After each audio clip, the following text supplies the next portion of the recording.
and welcome to the Venue Vault. I am your venue expert, Stacey, and today we are at the incredible Bowwood in Norfolk. The owner, Simon Finch, has very kindly allowed us to have a snoop around, so let's go.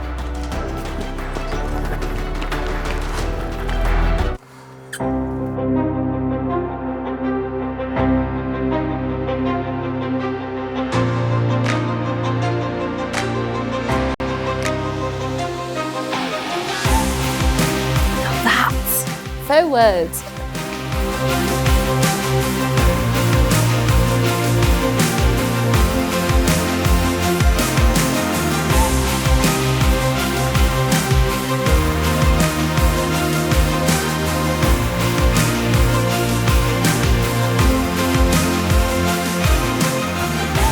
Welcome to the nightclub at Bowwood.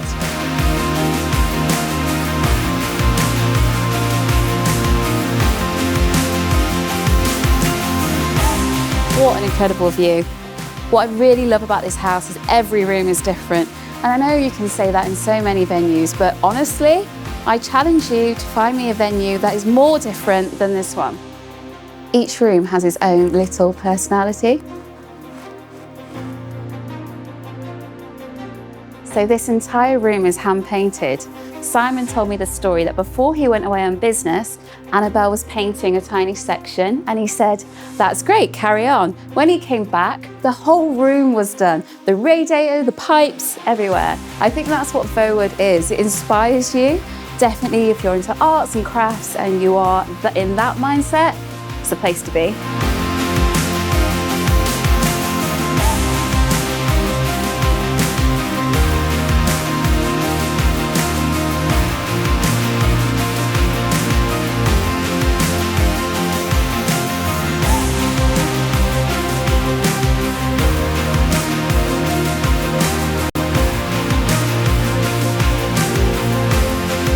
Are there any standout events that you've had in the garden, Simon? Well, we've had amazing weddings, obviously. Yes. Including mine. And festivals. You know, A festival in the formal gardens? Well, there was a huge performance tent there. There were catering tents and another performance tents there. Tents in the walled garden around the back. Wow. And yeah, terrific parties. A lot of fun. A lot of fun, yeah. I think you told me when I arrived that this view of the house is one of your favourites. Well, it's the one that completely captured me. I can see why. You know, you arrive and the house looks sort of quite, not modest, but not huge. Then you come back and there's this wild sort of exterior and it's so symmetric as well, isn't it? And gorgeous. It's built to a butterfly principle that, you know, with two wings and a body and south facing, so it lets in. It's a tremendously light house. But the north face is actually incredible too. I mean, the other side of that, I mean, each side, it's a, Pevsner, the architectural historian, called it a violently idiosyncratic building. Some of its inventions remind one of Gaudi's work in Barcelona. Yes. So it's a tremendous compliment. And I fell in love with it looking. I thought, I've never seen a house remotely like this, and it's beautiful. And, you know, it really is. Captivated, yeah. Yes. Thank you again for inviting us to Voewood.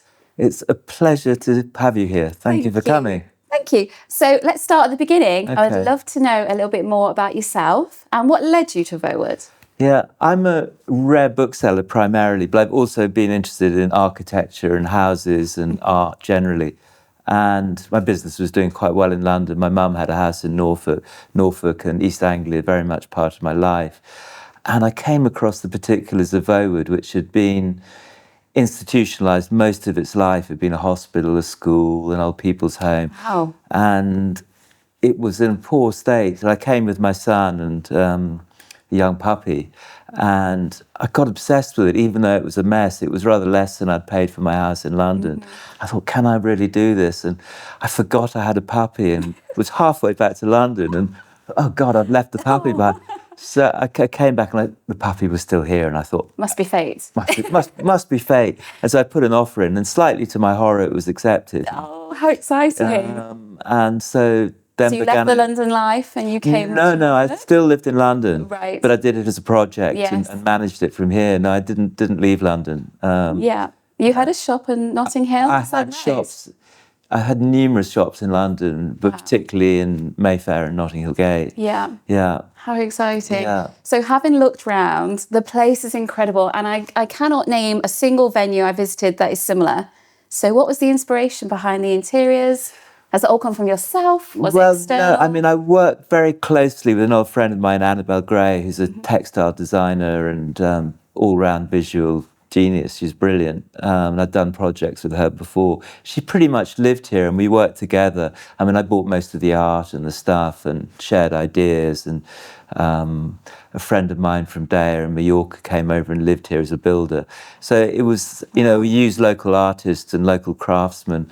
I had to rebuild some doors, and the garden needed completely redoing. And I'd never had a garden, anything approaching this size. What a project to take on. I mean, yeah. Would you say that the project is now finished? It's never finished. Never finished? No, I've got ideas. My wife's an artist, and she wants to put some interesting work into the house as well. Amazing. I mean, it's very much a house that was built as a work of art, and we've interpreted it in that way. I love how you've upcycled so many things. Yeah. There was the broken crockery that you've absolutely. We should make mosaics. Yeah. Oh, it's incredible. And the gardens as well. Stunning. It'd be a perfect place for a wedding, Simon. It is. I mean, I kind of sort of didn't have any plans for it, and then I realised it was costing me really quite a lot to keep on the road. And I can imagine. I thought, what shall I do? And I thought, maybe people would like to get married here. It looks like a nice place. We've got a lot of beds.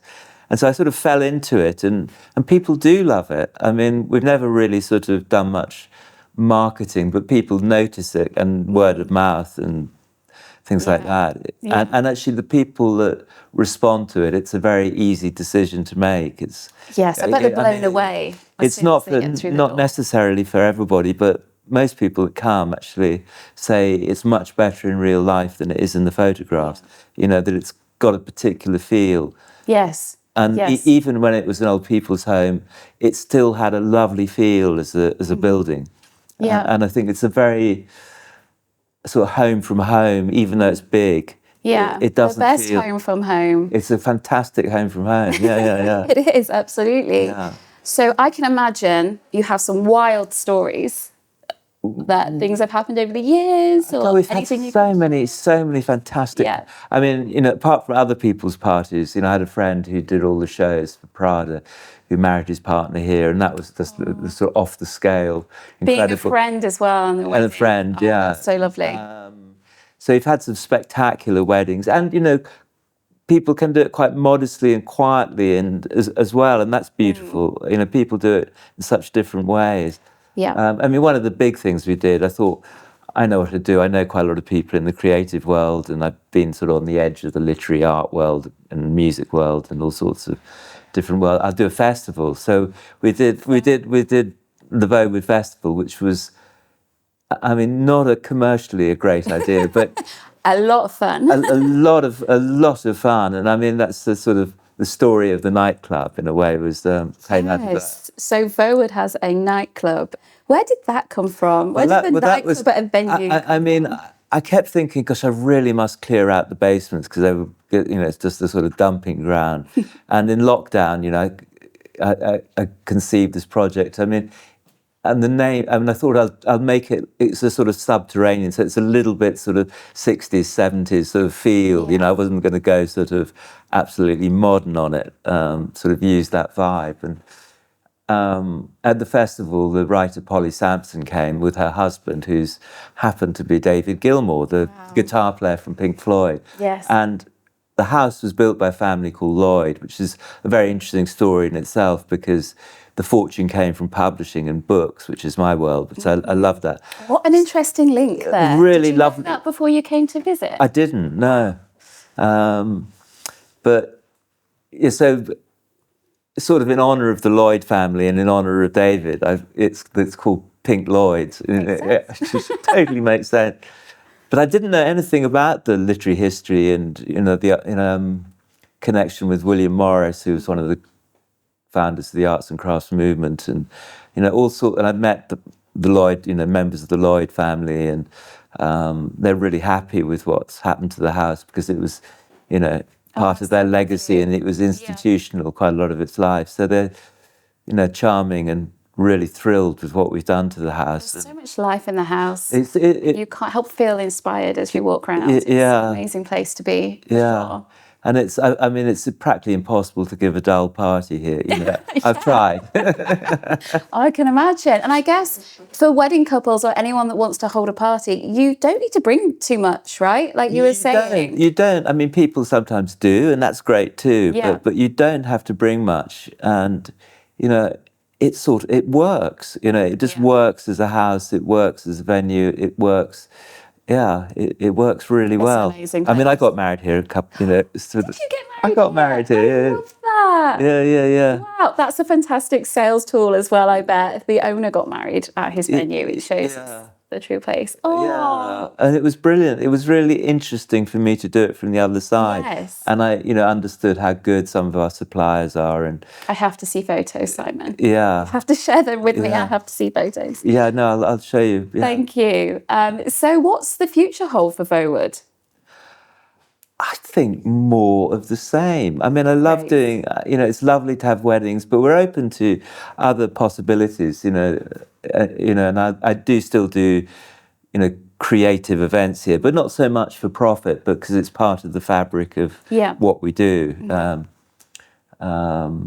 I mean, I've got the performance parent Luke Wright coming, and I'm actually on the bill as well. I'm doing my show as well.